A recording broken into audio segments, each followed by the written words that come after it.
Today, I am announcing my support for the candidacy of Noynoy Aquino for President of 2010. Setyembre noong nakaraang taon, inihayag ni Senador Mar Rojas ang pagsuporta kay Senador Noynoy Aquino bilang kanyang presidente. Agad inilunsad ang tambalang Noy Mar.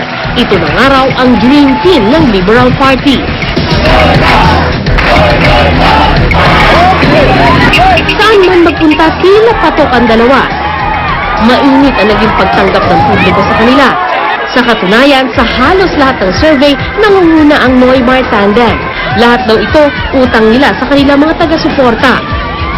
Pero sa kabila ng ilang buwang pamamayagpag, nabulabog ang Noy-Mar tandem sa huling linggo ng kampanya.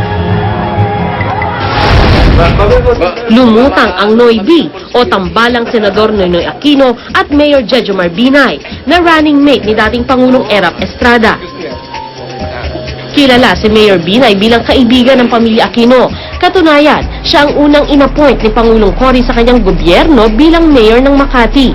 Para gumanda ang buhay. Kasunod ng paglutang ng Noy-B tandem, lumabas ang ilang patalastas sa telebisyon na nagsusulong ng Noy-B.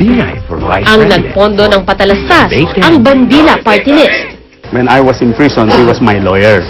So marami kaming mga nakulong na mga aktivista who were accused of so many things, rebellion, subversion, and many other things that we were accused of. Isa sa mga consistent at saka talagang hanggang sa kahuli-hulihan, si Jejomar Binay, si Jojo Binay, ay talagang malapit sa amin at saka talagang tumulong sa amin. Narinig ko na naman itong mga huling araw ng kampanya, may lumabas sa Bandila. So, noong panahon nung pakikibaka namin kay Marcos, mayroong Bandila.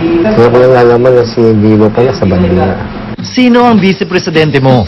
Ang vice-presidente ko, di pinanganak na mayaman. Ang nasabing Noy-B TV ads ng Bandila Party List, sinundan naman ang pag-endorso sa telebisyon ni Senador Cheese Escudero. Umuurong sa laban. Malaki raw na itulong ng mga endorsement na lumabas sa telebisyon. Hanggang ngayon, ang vice-presidente ko may B. Marami palagi mag-aangkin na sila ang magulang ng pagkapanalo nito at pagkapanalo niyan. Wala na nga amin kung bakit natalo ito o natalo yan. Sa parte at punto de vista ko, hindi ko inaangkin yon.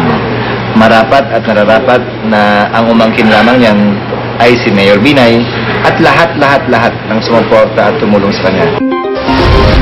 Sa pinakahuling survey na inilabas bago mag-eleksyon, nakahabol at tumabla na sa rating si Mayor Binay kay Senador Rojas. Yun, tugma sa mga nangyayari. Yung mga ako, yung sinasabi ko, nagawa ko na yun. Hindi naman na humina yung suporta para kay Mar Rojas. From a three-cornered fight ay naging two-cornered. At ang nagbenepisyo dito ay si Mayor Binay. Yung pagbulusok, pagbaba ng bilang o ng suporta ni Senator Legarda, halos 80% napunta sa kay Mayor Binay. Sa paglutang ng Noy-B, aminado ang Liberal Party na tila nahati ang taga-suporta ni Senador Noynoy, ang grupo ng Noynoy for Presidential Initiative at ang Noynoy Aquino Volunteer Center. Bagamat iisa ang kanilang layunin na maupo si Noynoy bilang Pangulo, ang pinagkaiba ng dalawang grupo ang vice-presidente na kanilang sinusuportahan. Pwede po nating aminin o ihayag na may ilang mga sumuporta sa kampanya na hindi lahat ay dinala yung buong ticket. Naging komplikado ng konti dahil yung mga dating nangampanya ng Noynoy lang, parang meron silang kinabitan na ibang, sabihin natin manok. Sa loob ng partido, pwede mag-assert ng disiplina na Noynoy Mar, pero sa labas ng partido, mas mahirap na i-assert yung disiplinang yon. Kabilang sa grupong Noynoy Aquino Volunteer Center o NAVC ang ilang miyembro ng Hayat 10 na nakilala sa kanilang pagtiwalag sa gabinete ni Pangulong Arroyo sa kasagsagan ng Hello Garci scandal. Si dating DSWD Secretary Dinky Suliman na coordinator ng NAVC, isa sa Hayat 10, nagulat daw sa paglutang ng Noy-B. Hindi namin yun narinig hanggang mga 2 hanggang 3 linggo bago mag-eleksyon. Doon lang namin narinig at doon lang namin nalaman na meron palang ganong mga pagkilos. Maging ang overall campaign manager ni Noynoy na si dating DepEd Secretary Butch Abad, isa rin sa Hayatel, hindi naisip na ibang vice-presidente ang kinakampanya ng ilang supporter ni Noynoy. Tuwing meron kaming nadidinig na meron nga ganong klaseng mga advocacy, pinapaalam sa kanya at siya na mismo nagsasabi, hindi dapat Noynoy Marta. Pero ayon kay Pastor Boy Saicon, isa sa mga supporter ni Noynoy, na kabilang naman sa grupong sumusuporta sa Noybi, matagal na raw nilang kinakampanya si Senador Noynoy at Mayor Binay. Sa katunayan, kasabay pangaraw ito ng Noymar campaign ng Liberal Party. Dahil sa makinarya ng Noymar campaign, mas nabibigyan daw ito ng pansin kaysa sa kanila. Ang Liberal Party has the propaganda machinery. Wala naman kami sa amin, we just work hard, we go out in the field, ino-operate namin yung field, no? To put the numbers. In short, mas magaling lang siguro kami manligaw kaysa sa kanila. Kaya wala kaming propaganda, wala kaming advertisement. Paano nalaman, hindi ba? Para sa ilang taga-suporta, dapat managot ang ilan na lumihis sa ticket na dinadala ni Noynoy. Maliwanag na lahat ng volunteers, sa aking pagkakaalam, hanggang bago mag-eleksyon, ay Noymar.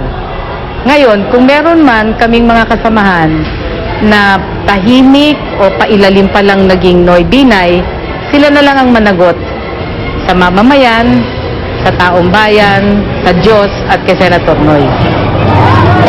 Giit naman ni Saicon, ang mahalaga na kay Noynoy ang kanilang suporta sa pagkapangulo. Pero hindi raw sila madidiktahan kung sino ang vice-presidente na isusulong nila. People choose their leaders. The leader do not choose the people. Binay has been proven as part of our original forces ng EDSA 1. Long before EDSA 1 happened, siya lang ang tumitindig na dumidepensa sa puwersa ni Mrs. Aquino, sa mga nakukulong na mga kasamahan namin nagrarally. Sa isang artikulo inilabas ng Philippine Daily Inquirer, nagugat daw ang banggaang Noymar at Noybi dahil sa salpukan ng grupong Hayatel at ng Kamag-anak Inc. na pinangungunahan ni dating Tarlac Representative Jose Piping Cojuangco tiyuhin ni Noynoy. Miyembro si Piping ng Council for Philippine Affairs o COPA, ang grupo ni Saicon. Ayon pa sa source ng Inquirer, sinuportahan daw ni Piping ang Noybi dahil ayaw ng grupo niya na maupo sa gabinete ni Noynoy ang Hayatel sakaling manalo ang Noymar tandem. Bagay na itinanggi ni Saicon. Abay, hindi po totoo yan. Kung si Piping sumuporto kay Binay, hindi kami nilampaso dapat sa Tarlac. Tinampakan kami doon ng 200,000. Di dapat binaligtad ni Piping yan para bigay kay Binay. Pero hindi ganon. Bagamat hindi ramdam sa boto ni Noynoy ang paglabas ng Noybi, malaki naman ang naging epekto nito sa boto ni Mar ayon sa isang political analyst. Nung nangumpanya si Chis Escudero, doon sa panahon na yon na biglang umangat siya. Pagkatapos yung timing ng campaign ads nila, ginamit nila sa panahon na hindi na at walang pagkakataon na makapagsagot si Rojas. Sa pinakahuling partial and unofficial tally ng Commission on Elections, milya-milya na ang lamang sa boto ni Noynoy laban kay dating Pangulong Estrada na sumunod sa kanya. Samantala, ang nangunguna sa mga survey noon na si Senador Rojas na umusa ng may 800,000 boto ni Mayor Binay sa pinakahuling bilang ng COMELEC sa pagka-vice-presidente. Sa simula, nung si Mar ang pangalawang Pangulo Noynoy, alam ko na maraming mga boboto kay Noynoy na ako ang iboboto. Maaari manalo si Binay, maaari manalo si Mar Rojas. Hindi nakakapagtaka if either one of us wins. So talagang gitgitan ito at hanggang mabilang ang pinakahuling boto ay doon lang natin malalaman. Nang lumutang ang Noybi, malinaw ang naging pahayag ni Senador Noynoy sa issue. Pero sa gitna ng kanya-kanyang diskarte ng mga taga-suporta ni Noynoy bilang pinuno, dapat daw mas hinigpitan pa niya ang renda para igiya sa iisang direksyon ng kampanya. Siya ang in charge, siya ang totally in control. Hindi niya pwedeng sabihin na minority stockholder siya. Kung ang dahilan niya ay wala siyang control sa Liberal Party, ay mas masama yun. Sino bang magiging kasama niya pag siya ay Pangulo na? At sinong tutulong sa kanya? Wala siyang control pala sa mga kasama niya. Mahina siya. binabantayan natin ang boto, inaalam natin sino ba talaga yung lumihis. At kung meron lumihis mula sa partido bilang Director General, magkakaroon po tayo ng pagdidisiplina dahil kung hindi man natin makontrol yung mga nasa labas na partido, mga volunteers, dapat meron naman pong control sa mga tumanggap po ng nomination ng Liberal Party. Sa kabila nito, umaasa pa rin si Noynoy na si Mar ang mananalo sa karera. Papakalagaan yung desisyon ng taong bayan. At palagay ko, hanggang sa ngayon, si Senator Marco ang nanalo. Hindi pa malinaw ang magiging resulta kung Noy Mar o Noy D ang tambalang magwawagi. Ang halos sigurado ang pagkapanalo ni Noynoy. Kaya naman sinisimula na daw ang pagpili ng bubuo sa kanyang gabinete. Pero maging ito, tila ginagapang ng kontrobersya.